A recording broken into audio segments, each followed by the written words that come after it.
Hi everyone, my name is Adam Oldfield. I am a co-host of Tech Talk on Global Radio 900 CHML, and I just wanted to go over a little experience. I am a big advocate of Samsung. In fact, a big promoter, big supporter, and I am one of the users of the Samsung Galaxy Fold 3. It's a phenomenal phone. I can't speak enough about the experience I've had using the phone. However, it has been less than a year under warranty, and I am getting a split down the middle of the Fold. Now, I've heard this from many users of the Galaxy Fold phones, and I share this with you to give an example.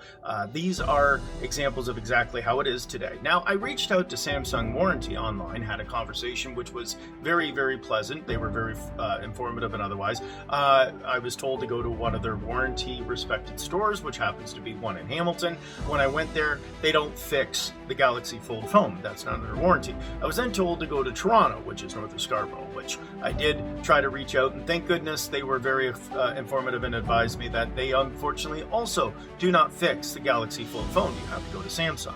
So then I went to Samsung in the Yorkdale and had a conversation with them, only to discover that there is a waiting list on the Galaxy Fold phone due to the split screens. There is a waiting list up to the year 2023 for these to be repaired.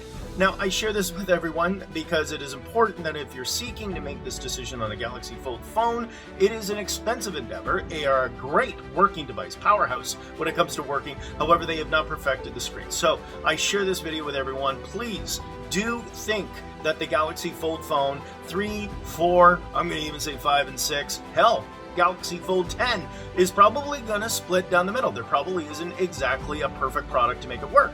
That point made, you may need to think about the cost of what you're paying for this phone may not be worth the aggravation in the future of which you cannot have it repaired. I'm Adam Oldfield. Tune in to 900 CHML as we speak on Tech Talk on Fridays at 11:30.